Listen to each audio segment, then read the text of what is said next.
Alright, today we're looking at the 8Bitdo Ultimate C wired controller. This is for Windows or Android, also works on Raspberry Pi.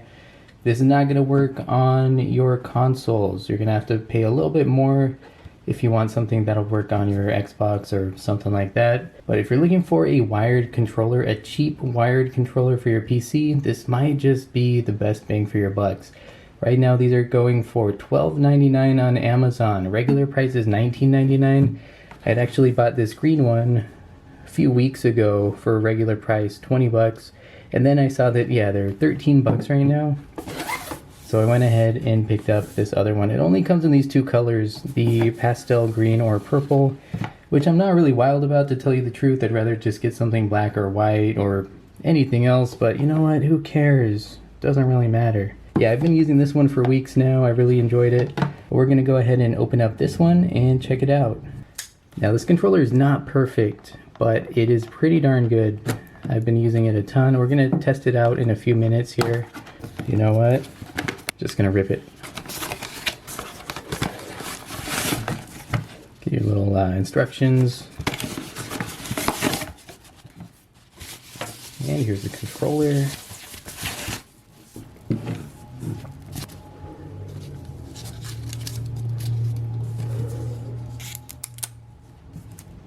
Yeah, there we go. Even though it's called Ultimate C wired controller, no, it's not a USB Type-C. It's just a standard USB Type-A, old school, but that's exactly what I wanted. I had to make sure before I ordered it. I'm like, wait, is this Type-C? No. Okay. So yeah, this is shaped a lot like an Xbox controller or a Switch Pro controller. It feels really nice in your hands. Buttons feel nice. Everything's very good. It's got those analog triggers, start and select, and these buttons I never use. Yeah, that's pretty much it. It feels nice. It's lightweight, but it doesn't feel cheap. It doesn't feel as cheap as it is. It's got this nice texture on the back grips. I don't know if you can see that, but it's a little bumpy. Just makes it, you know, a little easier to grip. It's not going to slip out of your hands. Analogs feel good. But I do have a couple of nitpicks for this. Let's throw on some games though and we'll talk about it. So one thing I like about this is it just works. You just plug it in and it works. Steam thinks this is an Xbox controller and it feels like one. It feels good. It feels great to use it. You know, I've been able to play a variety of games with this and I've been really happy. I will say this is not something you're going to want to like play super competitively with, you know? I mean, if you're playing competitively, you're going to be playing mouse and keyboard, and that's my default for FPS games. But I just kind of wanted to show that it works here. It's very serviceable. I was playing Halo yesterday, capturing footage for my last video. I was playing BioShock, and yeah, it felt just like I was playing on Xbox again. Felt very comfortable, no problems. What I will say is that the sticks do have a little bit of a dead zone. Like, I don't know if you can see, I'm pushing the stick slightly. There it goes. Let me see if I can get a better angle here.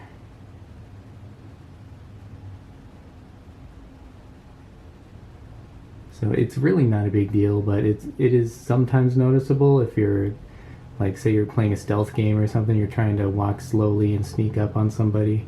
It takes a little extra nudge to get moving.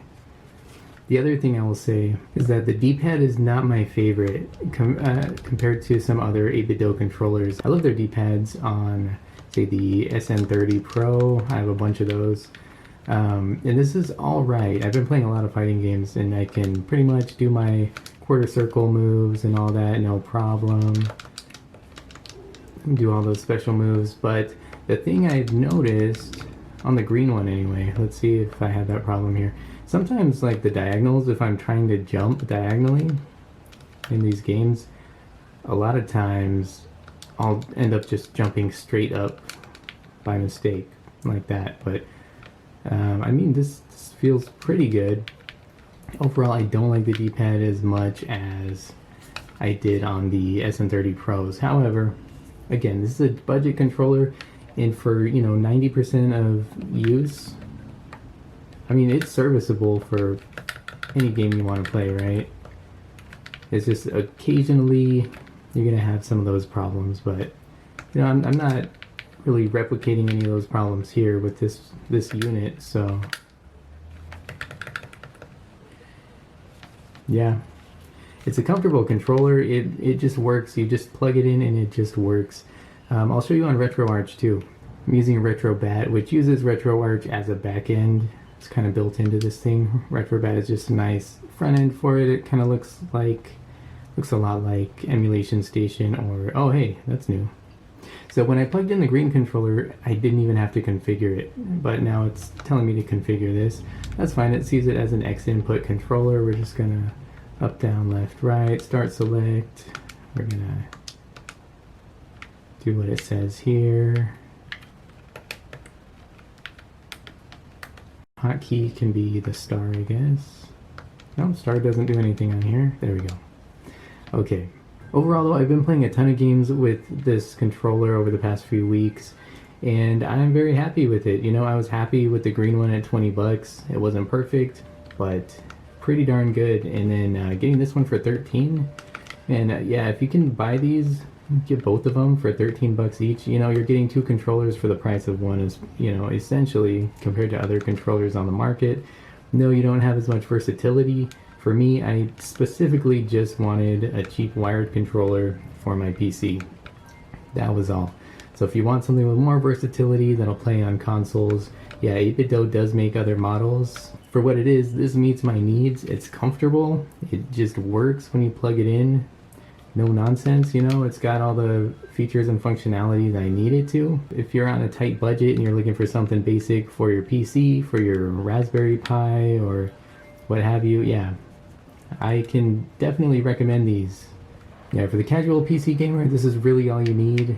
I'll still default to keyboard and mouse for first-person shooters, but literally for everything else, I've been using this controller and just having a good time. I haven't had any real issues, other than, you know, the questionable D-pad on the green one, which honestly could just be me.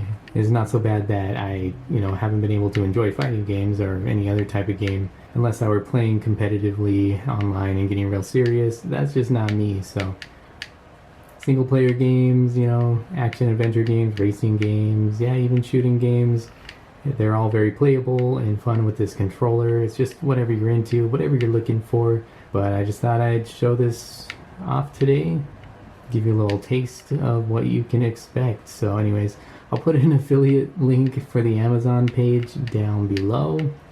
Might make like a couple cents if you purchase one through my link. I appreciate that very much. Let me know if you end up picking up one of these. What do you think about it? I'm sure others would love to read other people's opinions in the comments as well. Because, you know, my opinion's my own. A lot of other people don't like it, so.